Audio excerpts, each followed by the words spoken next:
بسم الله الرحمن الرحيم. السلام عليكم ورحمة الله وبركاته.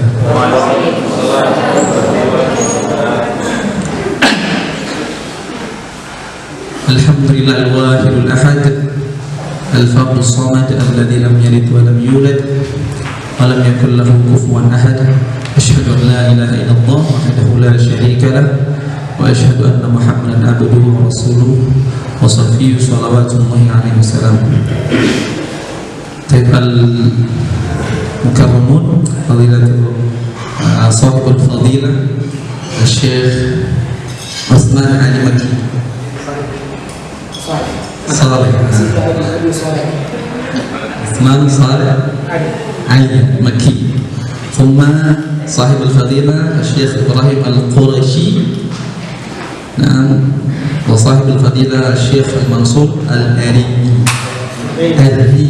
نعم. الحمد لله حضر بين أيدينا المشايخ والشيوخ، نعم، الذين جاءوا من المملكة العربية السعودية. Syekh Uthman kadzalika jaa min Mamlakah Arabiyah Saudiyah wal an fi telah hadir di hadapan kita semua para masyayikh yang insyaallah siap memberikan ilmu mereka yang banyak kepada kita semua.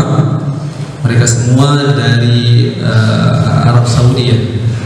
Syekh Uthman juga pun dari Arab Saudi tapi sudah lama di Malang. Nah, kalau di samping saya ini namanya Syekh Ibrahim Al-Qurashi. Beliau namanya Syekh Ibrahim Al-Qurashi, asalnya dari Yaman tapi tinggal di Jeddah.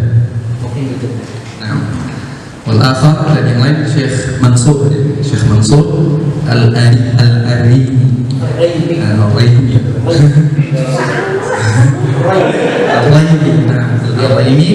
Mansur Al-Arimi juga dari Yaman. Sekarang mungkin di Jeddah ya. Syekh Ibrahim dan Syekh Mansur ini merupakan sahabat sejak umur 12 tahun sampai sekarang ya. 12 tahun sampai sekarang. Nah, Hamim sahabat sejati ya.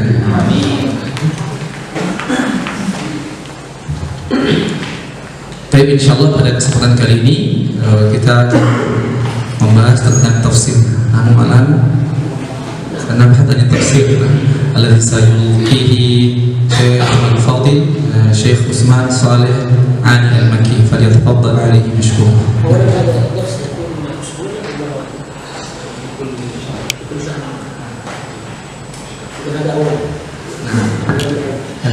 Jadi kami beritahukan kepada teman-teman sekalian karena ta'lim ini ta'lim secara terus menerus ya, tafsir. Jadi mungkin ada catatan dari beliau. Nanti mungkin teman-teman bisa mempersiapkan catatan supaya ada manfaatnya di kedepannya. Nah, syukur. Bismillahirrahmanirrahim. Alhamdulillah. نحمده ونستعينه ونستغفره ونستهديه ونعوذ بالله من شرور أنفسنا ومن سيئات أعمالنا. من يهده الله فلا مضل له ومن يضلل فلا هادي له. وأشهد أن لا إله إلا الله وحده لا شريك له وأشهد أن نبينا محمدا عبده ورسوله صلى الله وسلم وبارك عليه وعلى آله وصحبه أجمعين والتابعين ومن تبعهم بإحسان إلى يوم الدين. أما بعد، إخواني وأخواتي في الله في هذه المدرسة المباركة، السلام عليكم ورحمة الله وبركاته. جزا الله خيرا المؤسسين لهذه المدرسة، ونسأل الله أن تكون في ميزان حسناتهم إلى يوم القيامة. Bismillah. Beliau mengucapkan muqaddimah tahmid kepada Allah Subhanahu wa taala, sana puja syukur kehadirat Allah Subhanahu wa taala, dan salawat kepada Rasulullah sallallahu alaihi wasallam. Beliau menyampaikan rasa terima kasihnya karena telah diundang oleh yayasan di tempat ini. Insyaallah pahala yayasan akan dilipat gandakan oleh Allah Subhanahu wa taala di akhir nanti. ثانيا بإذن الله إذا كان درسنا في التفسير يعني مرة واحدة في الشهر، فسيكون إن شاء الله في آيات، نبدأ بآيات الأحكام. آيات الأحكام في كل درس نختار آية من آيات الأحكام نتدارسها إن شاء الله. Baik, kalau misalnya insya Allah kedepannya karena ta'lim tafsir ini secara terus menerus, jadi insya Allah saya akan membahas lewat ayat ahkamnya, ayat tentang hukum-hukum Allah Subhanahu wa Ta'ala. نعم لأن الوقت مرة واحدة فلو بدأنا في تفسير القرآن كاملا سيأخذ سنين طويلة جدا فنبدأ بآيات الأحكام. Tapi karena pelajaran ini 1 bulan ya, 1 bulan sekali atau sekali dalam 1 bulan. Jadi kalau kita mempelajari tafsir secara keseluruhan akan memakan waktu yang banyak. Jadi kita mulai dari tafsir ahkam ayat-ayat tentang hukum Allah Subhanahu wa Ta'ala. وهي التي تهم طالب العلم. طلاب العلم يهمهم أن يعرفوا آيات الأحكام التي في القرآن الكريم لتساعدهم في دعوة الناس وتعليم الناس العلوم الشرعية. Ya, karena ayat ahkam ini ayat yang mengandung hukum-hukum Allah, halal dan haramnya ibadah, itu sangat penting bagi penuntut ilmu, sangat penting bagi penuntut ilmu. ونجعل الدرس الأول في هذا اليوم مقدمة عن علم التفسير. مقدمة عن علم التفسير. Untuk pelajaran pertama ini adalah tentang muqaddimah tentang ilmu tafsir. Muqaddimah tentang ilmu tafsir. أولا أحبتي في الله علم التفسير علم شريف من أشرف العلوم الإسلامية علم تفسير القرآن الكريم. Ya, jadi ilmu tafsir ini merupakan ilmu yang mulia ya. Ilmu yang mulia itu ilmu tafsir Al-Quran Al-Karim. لأنه متعلق بكلام الله تبارك وتعالى. Ya, kenapa mulia? Karena berhubungan dengan kalam Allah, ya, kitab Allah Subhanahu wa Ta'ala. هذا القرآن كلام الله جل جلاله لم ينزل عبثا وإنما نزل ليطبقه الناس ويعملون به ويعيشون حياتهم في ضوئه وعلى نوره. Nah, Al-Quran ini diturunkan bukan sia-sia ya. Tapi Al-Quran ini diturunkan untuk kita praktekkan, supaya kehidupan manusia itu berjalan sesuai dengan perintah dari Allah Subhanahu wa Ta'ala. لم ينزل هذا القرآن ليعلق في الجدران وإنما نزل ليكون في الصدور. Al-Quran ini tidak diturunkan untuk ditempel di dinding-dinding, tapi diturunkan untuk supaya kita masukkan ke dalam hati. لم ينزل هذا القرآن الكريم ليقرأ على الأموات وإنما نزل هذا القرآن الكريم ليطبقه الأحياء ويعيشون على ضوء هذا القرآن الكريم. Jadi Al-Quran ini tidak diturunkan untuk dibacakan pada orang-orang mati, tapi untuk dipraktekkan oleh orang-orang yang hidup. ولا سبيل للعمل به وتطبيقه إلا إذا فهمناه. Dan tidak bisa kita mengamalkan Al-Quran ini kecuali kita memahami apa isi Al-Quran tersebut. فالذي لا يفهم القرآن الكريم ولا يعرف معنى القرآن الكريم وتفسيره كيف سيطبقه؟ لن يستطيع أن يطبقه في حياته. Jadi orang yang tidak memahami Al-Quran, bagaimana cara dia untuk mempraktekannya di kehidupannya sehari-hari? Dia tidak bisa mempraktekannya di kehidupan sehari-hari karena dia tidak memahami Al-Quran. ولأن القرآن كما قلنا هو رسالة من الله جل جلاله للإنسان. Ya, jadi Al-Quran itu merupakan risalah, pesan yang Allah sampaikan melalui Rasulullah SAW kepada manusia. لو أن جاءتك رسالة ممن تحبه ولكن لغته ليست من لغتك، مثلا من بلد آخر لغته لغة أخرى، جاءتك رسالة ممن تحب بلغة لا تفهمها، لا يمكن أن تنام حتى تفهم هذه الرسالة، ستبحث من يترجم لك معنى هذه الرسالة بكل الطرق وشتى الوسائل. Ya, Syekh memberikan misal, contoh kalau misalnya kita kedatangan risalah chat misalnya, SMS dari orang yang kita cintai atau sukai, ya. Tapi bahasa yang digunakan dalam SMS atau chat tersebut bukan bahasa Indonesia, bahasa asing, ya. Jadi kita pasti akan mempelajari bahasa tersebut, akan menggunakan seluruh kemampuan kita atau mencari orang yang bisa mengartikan bahasa tersebut sampai kita paham, karena kita mencintai orang itu. لن ترتاح ولن يهدأ بالك إلا إذا فهمت هذه الرسالة. Ya, kita tidak akan tenang, tidak akan bisa tidur dengan nyaman kecuali kita paham apa isi dari surat itu. فما بالكم بهذه الرسالة العظيمة من ربنا جل جلاله القرآن الكريم. Apalagi kalau misalnya surat itu datang dari Allah Subhanahu wa taala, pesan itu datang dari Allah Subhanahu wa taala. كيف نهدى؟ كيف نرتاح؟ كيف نشعر بالسعادة ونحن لا نفهم كلام ربنا جل جلاله؟ Ya. Bagaimana kita tenang ya? Bagaimana kita bisa merasakan senang kalau kita tidak memahami pesan yang Allah Subhanahu wa taala sampaikan kepada kita? إذا ابدأ بفهم كلام الله جل جلاله. لو كل يوم تفهم آية هذه نعمة عظيمة جدا، وهذا دليل على أنك صادق في حبك لله لأنك تريد أن تفهم كلامه. Ya, maka kata saya, mulailah untuk memahami ayat yang Allah Subhanahu wa taala turunkan kepada kita.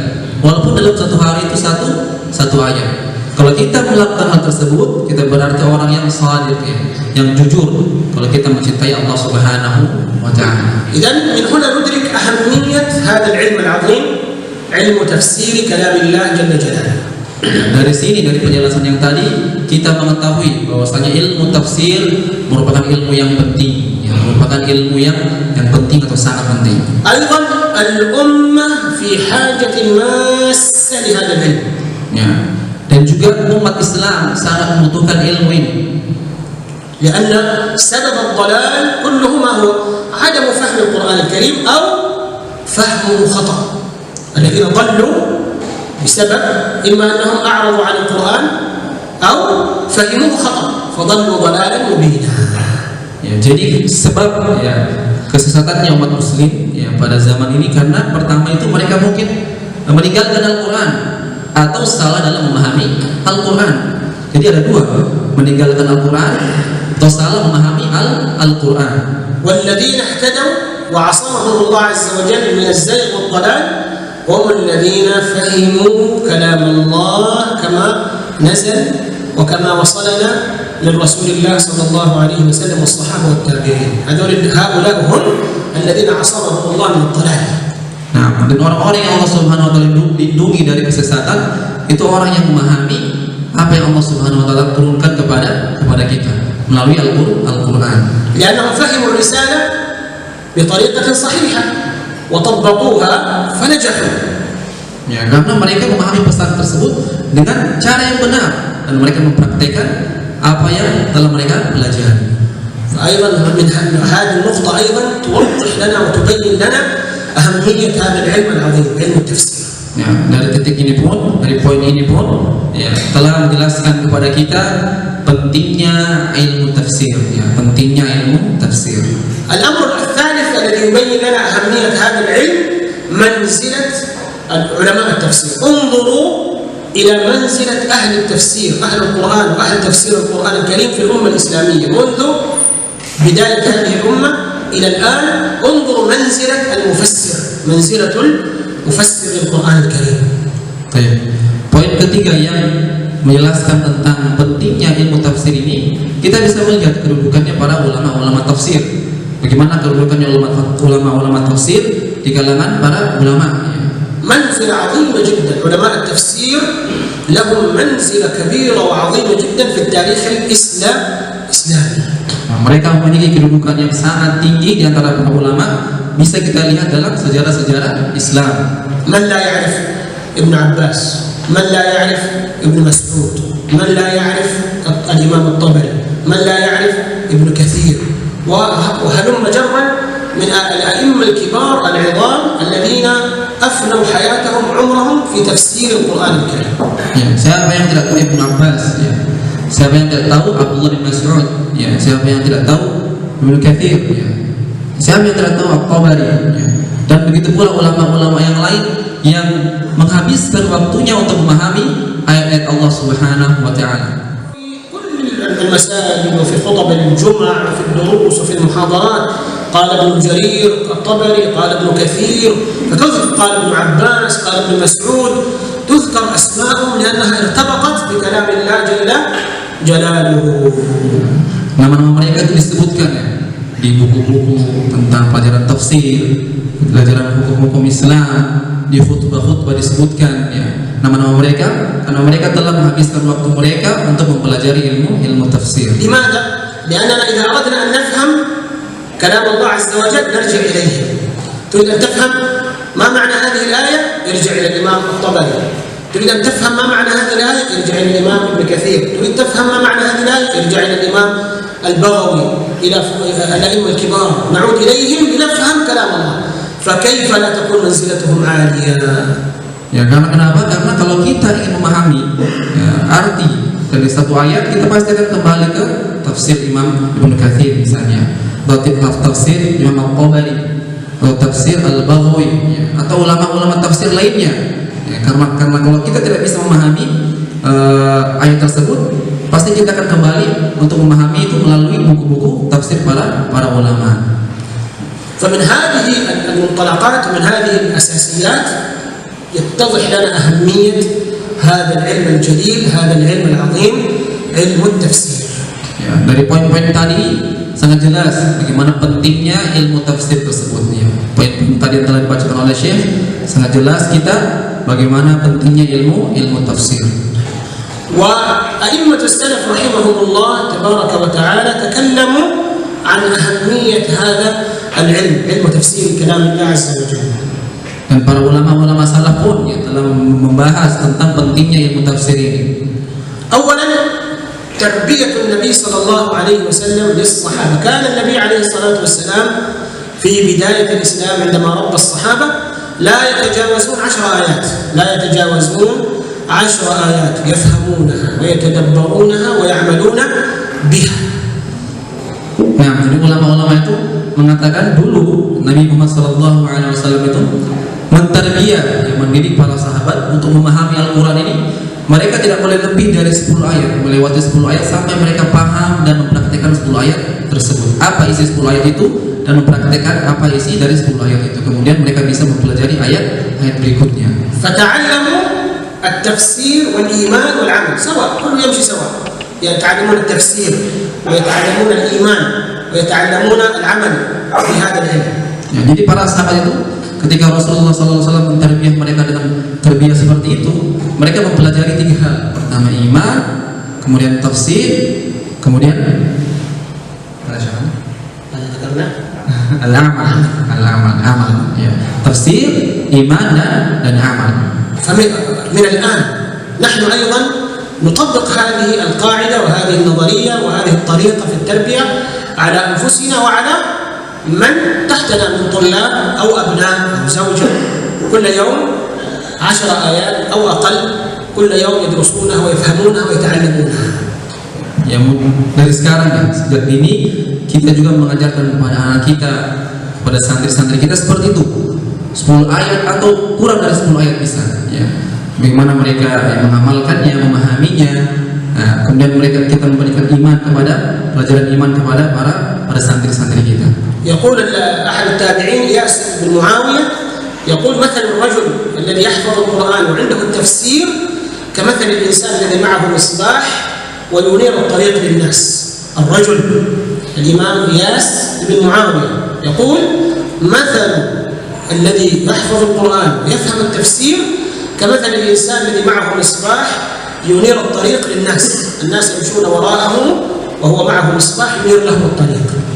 Jadi ada seorang imam dari kalangan tabi'in, Ilyas bin Muawiyah, mengatakan permisalan orang yang belajar tafsir itu sebagaimana orang yang membawa lampu yang menerangi orang-orang yang di belakang dia. Ya, jadi dia membawa lampu untuk menerangi orang-orang di belakang dia agar bisa berjalan di jalan yang benar.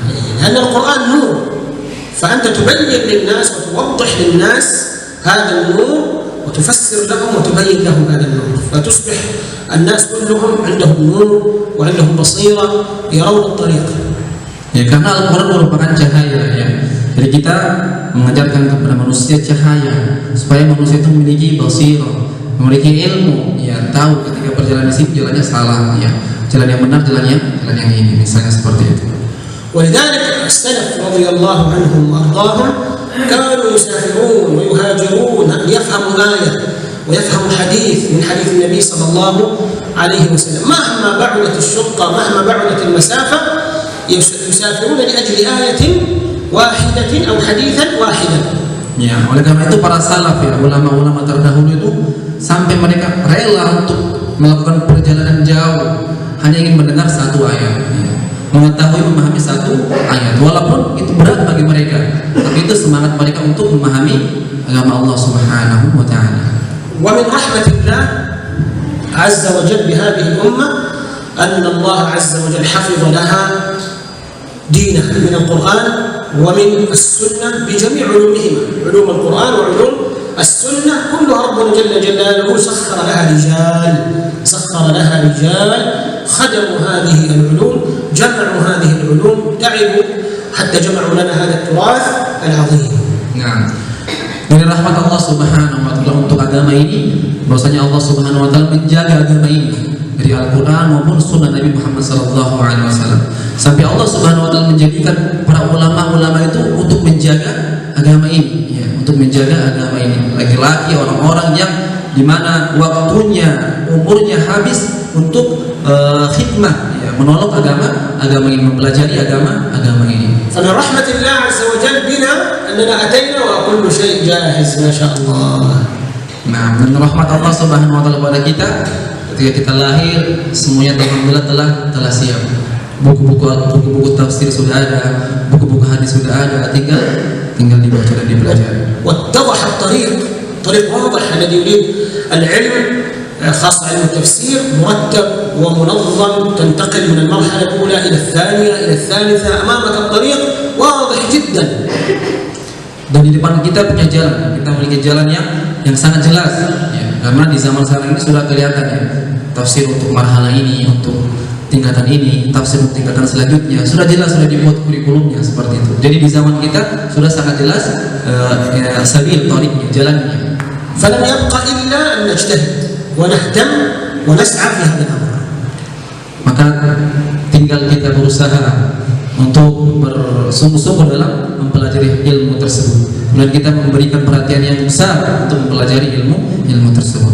بعد هذه المقدمة نترك المجال الأسئلة مشايخ. Ini mukadimah sudah selesai, kemudian kita 15 menit tadi mukadimah, kemudian kita berikan kepada teman-teman sekalian untuk tanya jawab tentang masalah mukadimah dari ilmu tafsir. في التفسير، كل أسئلة في التفسير. Tahu soal tentang tafsir. Ada yang mau bertanya?